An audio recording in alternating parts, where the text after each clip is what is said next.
Good evening, ladies and gentlemen. How are we getting on? So today, I thought we'd take a little look at Valheim, which is a new survival game that's come out on Steam recently in early access. And if you guys enjoy the building side of games and the crafting and exploration side of games like Fallout or other survival games, then I think you'd really enjoy this one. It's got a great style, great theme, and it's surprisingly chilled out.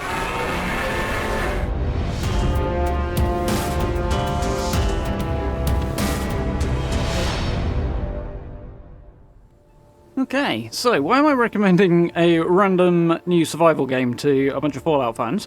Well, basically because, as I was to say, if you enjoy the exploration and the crafting and building side of things, you'll probably have a great time with this.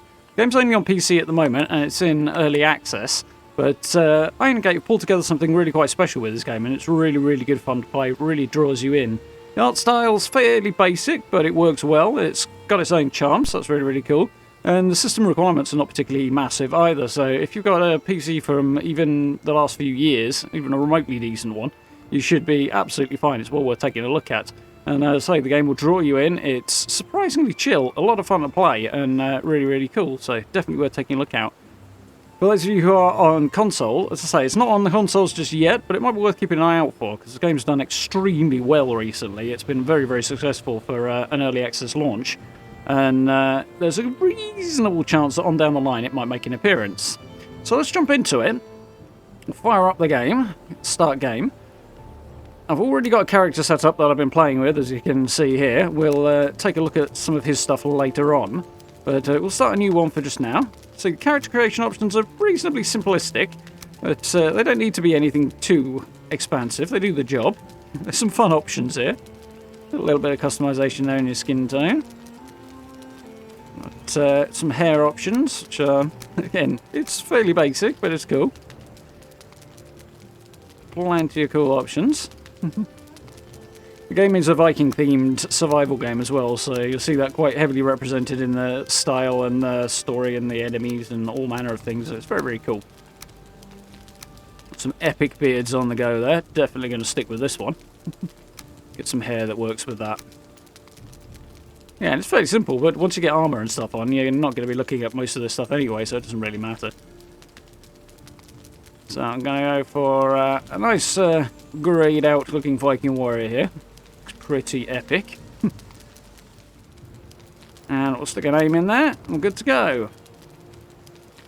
So, got a tunic on, but no pants yet, so we'll have to sort that out before long, but it's a solid start. So next up, we get to select worlds. This game is works as a single-player game just fine, but it also can be played with up to 10 players in co-op as well, so that's very, very cool. You can do PvP if you want, but it's not necessary at all. We've had no PvP as the base setting. So we're going to give our little world a name here. See the seed option just underneath basically is the starting point for the procedurally generated world, as that's the way the game sets itself up. The different seeds will give you different sort of starting parameters, although it's still somewhat randomised. But you can have a look online and see what options there are out there if you like, but for now we're just going to start with the random first one. It starts off in a nice, reasonably safe area. You can see we can set up servers and then a password and invite people in if we want. Hit join game and go and join somebody else's. There are servers mounting up at the top there that are available. So you can filter it by the name of the server as well. But we're just going to play solo for now. So, don't want to create a new world, I've already done that. Got the right one selected, let's start. We will jump on ahead of the opening cinematic and drop into the game. And here we are at the set of sacrificial stones. So one of the key things about this game is it has boss battles, 5 to be exact, that allow you to progress through the story. Your Viking warrior here wants to get out of this purgatory and get into Valhalla.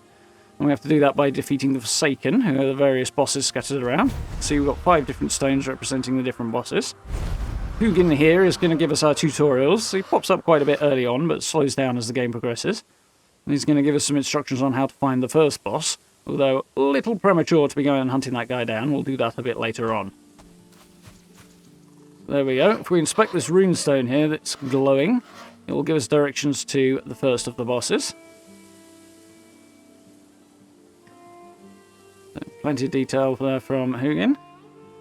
There we go. Ichthir is our first target. And he's actually not too far away at all. But as I say, we want to get ourselves geared up a little bit before we do that. You see where we flew in there on the map. speaking of, look how massive this thing is. It's absolutely huge. It's awesome. Tons of exploration to be had. It's very, very cool. This game does a lot of things like that that are very, very cool. Very, very immersive, and there's a lot of game to explore, so it's very, very cool. So we're going to start as we usually do. Grab some materials. Now punch this boar to death as he's going to attack us. Take a few bits and pieces off him. And we need to gather some wood and some stone to get building our first few bits of equipment. So, very standard survival fare. We'll start by punching some trees. Get our unarmed skill up a little bit there. We've got a little bit of wood. First thing I'm going to do is craft a club so I can defend myself against any creatures that might want to take a piece out of me. Quick and easy, just need a little bit of wood. Grab a few more branches as we go. I'm going to start making my way up towards a meadow on the coast that we flew over on our way in. Take out another boar. We've got a little bit of food there, but we'll need to cook that. Some mushrooms, very convenient. That's a nice little find. We'll have a few options there. One of the goals here is going to be to have a load of different options in terms of our food, because we need to have different types available. So here, Hugin is giving us a little bit of information on some of the very cool aspects of the game in terms of the way it delivers new recipes to the player. Most of them you'll find by collecting new crafting materials, and you'll learn how to craft new objects that way. But you also upgrade workbenches, things like that, and open up new recipes that way. And it's very, very intuitive, works very, very nicely.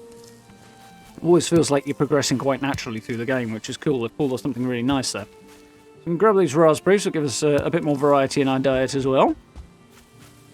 And push on out into this meadow. It looks like a pretty good place to start setting up for at least our first night. So we're going to have a run around, see if we can find some stones, see if we can find a bit more food. Hopefully get some pants sooner or later. We've got a couple of lizards here, some necks. We'll give those a wallop, grab their tails. That's some more food options for us. And I'll go and harvest some more, as I've just spotted some more in the distance here. But let's have a look at how the food system works in this game. It's pretty cool. Let's see, I've got a few different types here. And in the bottom left, you can see my health bar, my food bar, and 3 little slots. So I can only eat one of any given type of food, so I can't have another mushroom right now. I'd need to have a raspberry or some cooked meat, which I don't currently have, but as we eat, it adds to our health pool. Your basic health pool starts at around about 20 mark, and you eat, and it increases your maximum health. And it also increases your regen as well. So making sure you're well fed increases the amount of health you've got available for battles.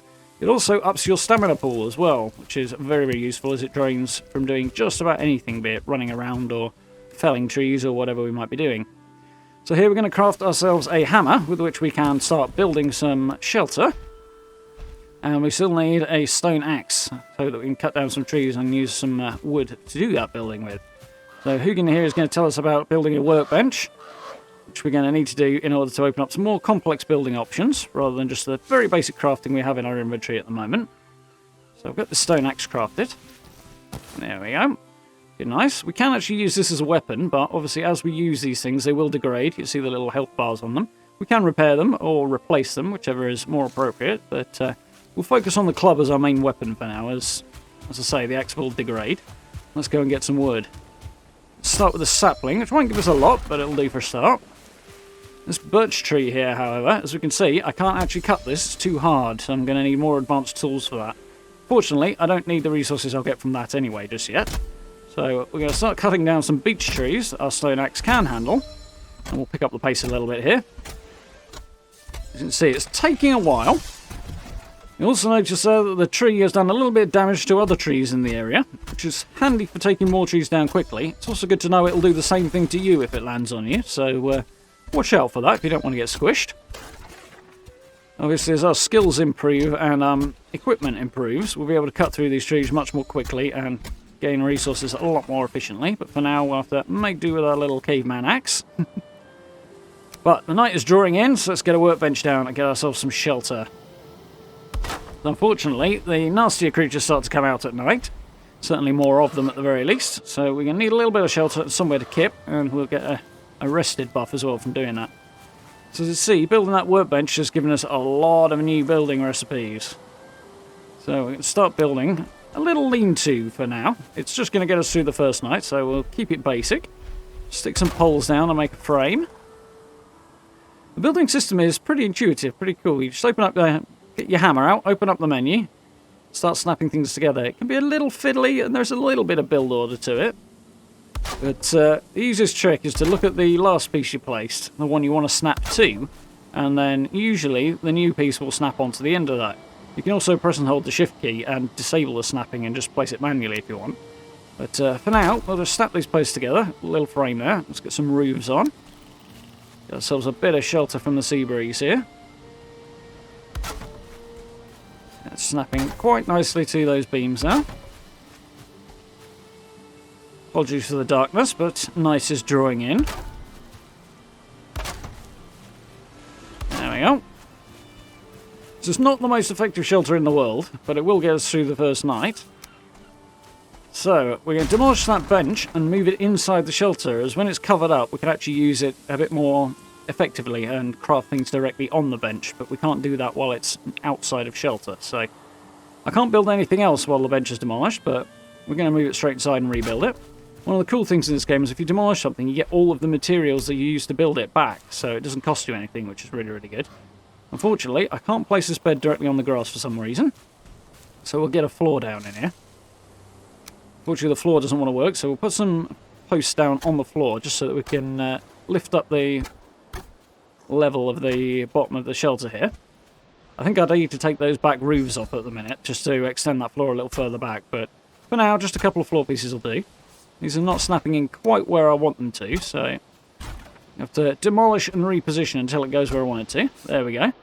Again, it's being a bit fussy about snapping under that roof, so I could have taken it off, but we just need to get the bed in for now. And there we go. In order to use the bed, we're going to need a fire nearby. So we'll drop a little campfire just on the edge of our shelter here. Ideally, I want some shelter for the campfire as well, so that I can prevent it from going out in the rain, but we're dry for the moment, so this will do. Will get us through the first night. We'll stick a cooking station on the top of that, cook up some of this meat that we've been gathering as well. Which will work better when I remember to put my hammer away. There we go. Stick that on there. Food doesn't take very long to cook, but if you leave it on there too long, it will burn and turn into charcoal, so keep an eye on it. So here you can see we can now craft a few extra bits and pieces at the bench. So we're going to use some of those leather scraps we got from the boars we were killing earlier and make ourselves some pants at long last. There we go. It won't give us very much protection, but a little bit of dignity if nothing else. There we go. Equip those. Nice. And Hugin is clearly thinking it's about time we went to bed, and I think he's probably right on that point. So we'll cook up the last bit of our food, claim the bed, and get some kip. So he's giving us a bit more instructions. So let's get some shut-eye and pick it up in the morning. There we go. New day is dawning. And at this stage, we've got through the night, so it's probably a good time to start upgrading our base and getting somewhere a little more permanent, at least for the next few days. And start thinking about upgrading our gear. As you can see on the bench here, there's quite a few extra bits and pieces we can craft. I'm going to want some better armour, and I'm going to want to get a bow as well. So first things first, we need to find somewhere to set up with a little more permanence. So let's push on and explore. Just down the coast a little bit, not very far at all, I found this abandoned structure, which you can find all over the area, all over the map. Quite handy. They usually have chests in them, or sometimes do. This one does. It's got some feathers and some amber in it. Amber we'll be able to use later, but the feathers will be good for crafting arrows in a bit. But if you don't want to build a whole new structure for yourself, at least in the early game, or at any stage, frankly, picking up one of these abandoned buildings and giving it a few repairs is a really good way to start out. So that's what we're going to do here. We'll take a look at a fully player-built structure in a bit. We've got a nice bit of space around here, so we'll clear a few trees, get a bit of extra wood, and shore this place up a little bit. So there we go. A lot of the trees cut down.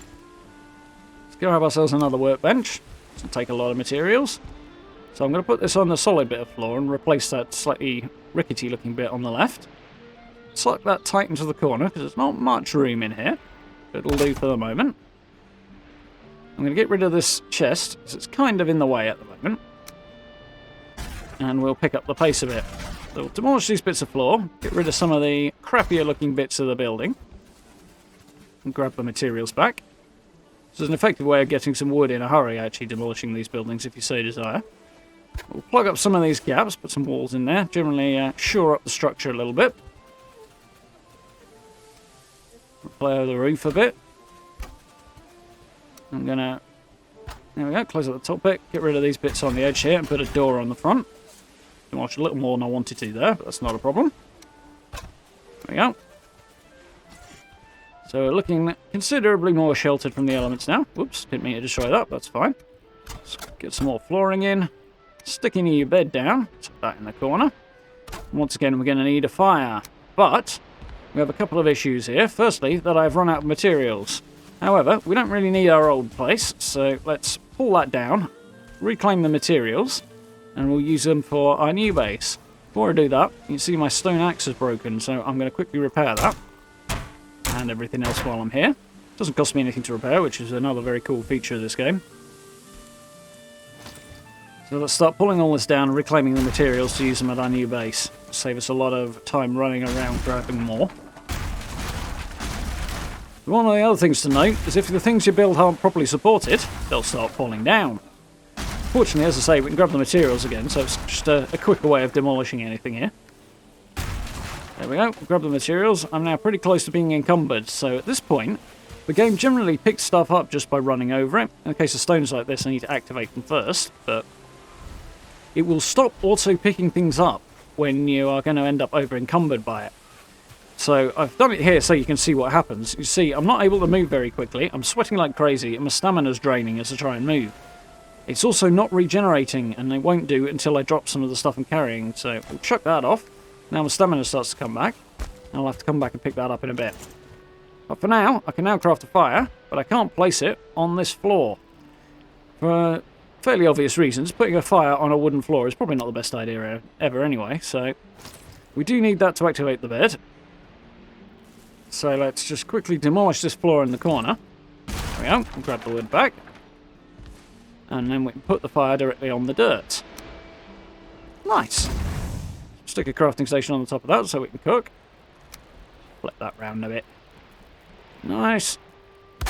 Now as you can see at the top there, the smoke is starting to fill my house up a little bit here. I've got a bit of ventilation, but it's not really enough. And if I start breathing that in, I'm going to start choking. So we're going to need some kind of chimney, I think. So what I'm going to do is take this roof out in the corner. I'll demolish that, head over and grab the wood, set myself on fire, which is not very clever, and start building a chimney. So there we go. We'll just get some of these walls and build them around above our fire, and it should channel the smoke up and out of the building.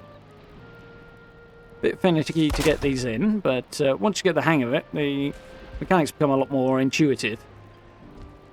So we'll just try and re-angle a bit so I can get this to snap where I want it to. I could take that roof off, it would make my life a lot easier, but we manage. There we go. So that will now catch most of the smoke and channel it up and out of the house. Unfortunately, however, when it starts raining, the water's going to come straight down that chimney and put my fire out. So we need to do something about that. So I'm going to head on outside and put a little roof on the top of this thing. Let's grab that bit of wood. Close up this bit that's missing here for the sake of tidiness. There you go. So our chimney's working just fine. We're going to grab an angled roof. This one will do. And I want it on the top. Fortunately, from down here, it's a little awkward to get it to snap on. Sometimes it will, sometimes it won't. So we'll bunny hop our way up to the top of the roof. Onto the ridgeline there. And then we can just position this in. It should snap. And there we go. Drop that on there. And there's our very basic reinforced house with a functional chimney, and the fire won't go out in the rain now. I actually had a slight buggy issue with the fire there, but it wasn't too serious. It still functioned. So I'm going to drop a new chest in the corner to store some of the excess stuff I'm getting, because unfortunately we can't increase our inventory size. There is a way to up your carry capacity, but you still get the same number of slots, so it's worth having plenty of storage back at your base. But there we go. Nice little house. That'll do for now. That'll get us going. So, new day has dawned again, and we've got a few more materials stacked up, but it is time to head off out and start thinking about some upgrades. I want some more leather scraps so I can craft a bow, because I want to hunt some deer for their hides, so that I can go on and build some armour ahead of facing off against this first boss. Over here, I've stumbled onto the next biome. It's the Black Forest. Change in the music. However, this is somewhat out of my league at the moment, and Hugin's going to pop up any second and remind me that maybe I don't want to go in here just yet. So there we go. Very dangerous for those who are unprepared. It's not too terrible, actually, but I am definitely unprepared. So we'll head back out to the meadows and go and hunt a few more boar. These guys are not too inclined to run away, but we want a bow for hunting deer in a bit. It's useful in general, but deer are inclined to run away, so keeping your distance and shooting them with arrows is definitely a much easier way to hunt them. Stumbled on a bit of an abandoned farm here. Get this grayling a little wallop as well. So he wants a piece of me, so one quick paddle in later. And he's going to drop some resin, which will be handy for us. So there's lots of little farms, little homesteads like this that are well worth checking out. In this case, we've got a few bits and pieces from the animals here. Got a chest, and in here we've got some flint head arrows. So that's a really handy find. I actually found a good number of these scattered around the area I spawned in, which is very cool. Nothing in this one. As this means we won't have to rely on wooden arrows, so definitely an upgrade there. It's going to save us a bit of hassle, that. So back at our home, we are ready to get some upgrades. You can see I've managed to find quite a lot of flint head arrows there, which is really, really good. So, first things first, let's get ourselves a bow. That should mean we can hunt much more easily. And I've also got almost enough materials for a wooden shield there as well, which will be handy for fighting in a bit. As blocking is a key mechanic in this game, so definitely good to have one of those. Let's get the bow on the go. There we go. I have a crude bow. Definitely very crude. So, fortunately, those greylings that keep attacking me have dropped me a decent amount of resin. So, I'll pop back over to the bench, and we can now craft that shield. There we go. We are moving along, getting ourselves geared up now. So, let's pop outside, and we're going to just tidy up the inventory a little bit here. So, we've got the quick slots across the top there. Make sure we equip our arrows, and we should be ready to go and hunt some deer so that we can get some slightly better armour. And so these folks are rather skittish, so we'll sneak up on this guy a little bit. Boom, we got him. So there we go. Got some more raw meat, which is good. Keep ourselves fed, and we've got some hides as well. Very nice. Grab a few more mushrooms while we've got the chance. That variety of food up. And this lad wants a piece of me as well, so let's put that shield to use. Blocked. And paddled. You can actually do time blocks in this game as well, which is really, really handy because it staggers your enemies, which is a useful technique. So move away from the forest there and hunt some more deer. Okay, so we've got quite a bit of arrow drop in this game, so I'm going to aim a little bit high here. That was a bit too high, I think. That's just a bit into the ocean. Try again. Oh, just missed. And unfortunately, because I was close to him, that scared him off. So let's try this next one over here. And I've scared that one off as well. Wonderful. Oh, a bit of a Hail Mary shot there. Didn't quite work out, but worth a try. What about this fella? Let's take our time. Got him. Obviously, holding the bow drawn is depleting my stamina as well, so I don't want to take too long about the shot. Got a few more bits and pieces there. Head back to camp with our newly gathered materials. Craft ourselves some armour, which I can't quite do yet. Unfortunately, that one is not, recipe's not available, so we're going to upgrade the workbench. In this case, I can build a little chopping block. It just needs to be nearby. You can see the little dots connecting them there. There we go. That's opened up a whole load of new recipes for me, including flint head arrows and our leather armour that we need. So, with that done, we can now craft that. Let's get on it. The chick, some leather pants, and we've got a leather helmet there as well. Let's have that. Nice. So let's get all that equipped. And during my hunting trip here, I've used a significant number of my arrows, so I'm going to craft up a few more. Grab a little bit of extra food as well. Make sure we are ready for our upcoming boss battle, because I think that is our next goal. So right now, I have to harvest stones manually by picking them up off the ground, although I can't craft a pickaxe. Defeating the first boss, Ixthyr, will, however, allow us to craft an antler-based pickaxe, so we're going to do that. We're going to grab a couple of these deer head trophies I've been picking up while I've been hunting deer. We're going to need those in a moment. And we're going to run over to his summoning base. So here we are, Ixthyr's summoning spot. There's a runestone here that will give us a little clue as to what we need in order to summon him. In this case, it's Hunt His Kin. So, we've got a couple of deer head trophies that we picked up earlier. There's the altar. So we're going to grab those, drop them into our quick bar and use them on. And there we go. Sacrifice made, and here we go. Oh Lord, he coming. Here comes Ixthyr. A giant monstrous deer with a crown of lightning. You can see he's got a fairly substantial health bar. But with a bow and our leather armour on the go, we should... and well fed as well. Whoa! We should be reasonably well set up to take him on. So I'm going to keep my distance from this guy, as I definitely do not need that. And pepper him with arrows. Definitely a war of attrition, this one. Oh, out of stamina there. Best keep my distance and give it a chance to recharge.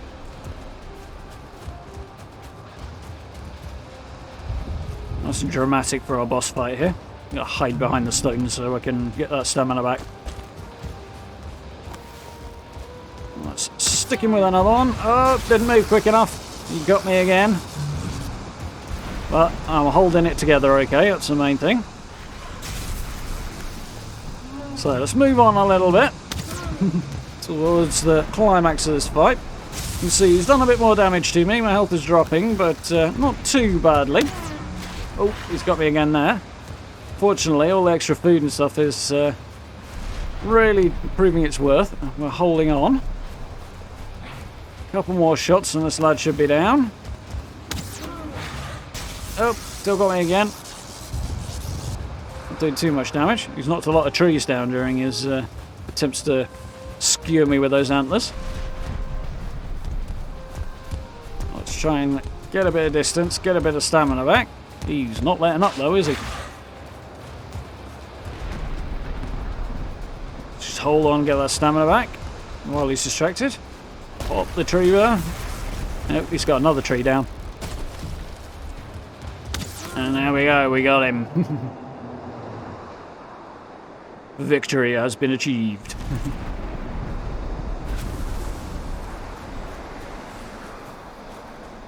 So we'll pick up the trophy from him and some antlers, and we'll be able to craft a pickaxe in a bit.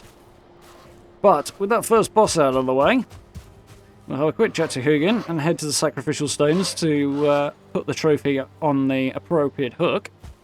See, here we are, back at the place we started. Got a hook there for Ixthyr trophy. Let's get that on there, and we will gain the power of Ixthyr, which is a very, very handy little ability that will reduce the cost for jumping and running, the stamina cost that being, which is very, very handy when you're exploring or if you've got to cover ground in a hurry. So, very, very useful little power.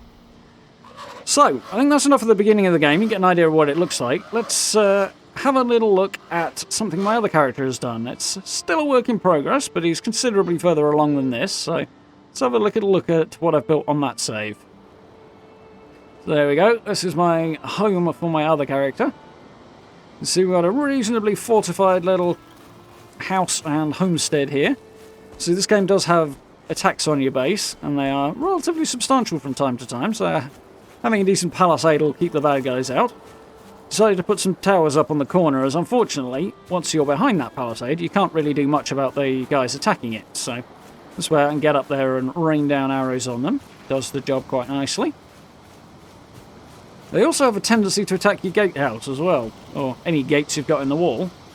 So I've built a little gatehouse here that should slow them down if they go down that route. They get through the first gate, they've still got to get through the walls or the second gate here. So that should buy me a little extra time. So I've got a few extra materials around here. A spare workbench tucked in the corner. A decent supplies built up. We'll hop up to our tower here. These ladders are a bit awkward to traverse at the moment, but stairs are not steep enough, so you see I can get a decent view out from the top of those towers, cover the walls if I need to. Should they break through the gatehouse, I've got a nice little hole in the middle here, so I can still rain down death and destruction on anybody who gets through that front gate. I've actually upgraded this area a little bit since, but we see I've got a couple of beehives over here, producing some honey for me. A load of extra wood stacked up under the roof there. A little cart over here for dragging anything back that I need to. The thing's proved its worth several times over. The mechanics on that cart are really, really cool, actually. They've really thought it through very well, and they're a lot of fun. A nice little area for working in metal here. So we've got a charcoal burner, so I can get the materials to power our smelter as well here on the right. Charcoal kiln and a little smelter. So that is getting a lot of use at the moment. Let's have a look inside my considerably larger longhouse. There's a few gates rather than doors on this one, because the larger size suits the structure more. A crafting area over here, plenty of storage. Not a lot of decoration available to me yet, but we'll open up more as time goes on. A little forge that makes things out of metal. A much larger fireplace for cooking. You see we've got a bigger chimney as well. It runs all the way up through the middle of the building. I built myself a little throne room because I wasn't quite sure what to do with this space over here. So, not quite sure who I'm ruling over here. Possibly the boars and the deer, but... well, nice. We've got a cool little space. Got some banners up on the walls. Looks cool. A couple of benches for people to hang out on. A couple of extra chests there, just for a little bit of extra decoration, and they're handy to have extra storage. Heading upstairs, we've got some inclement weather blowing in. Got a little dining area with some tankards on the table there. A few torches. We head around this side. We've got a fairly simple little bedroom in here. You see the bed still needs to be close to the fire, which is why it's tucked up against the chimney breast there. But I've pushed two of them together to create a larger looking bed, which is cool. A couple of stools for bedside tables. Some deer skin rugs on the floor. Yeah, simple, but it's coming on. Making progress, bit by bit. I'll say I've got a few upgrades on this since. It's looking quite cool. So, let's chill out on our little chair here. It's the only chair I've got. And I will leave you with one of my last little adventures from this game that was a lot of fun. And we'll head out onto the ocean. So, I do hope you found this interesting. I found this game really relaxing, really, really fun, and really, really cool. It's very easy to lose a lot of time in it. It progresses nicely, it's got some really cool features, it's great fun. Looking forward to expanding my base and doing a bit more with it, so doubtless you'll be seeing more of that before too long. But for now, I will leave you this little episode here.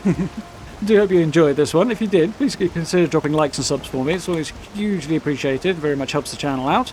Social media links, the merch store, and channel memberships are all available down below the video as well. If you'd like to support the channel in that way, it is massively helpful and appreciated. So huge thanks to everyone who's done that already.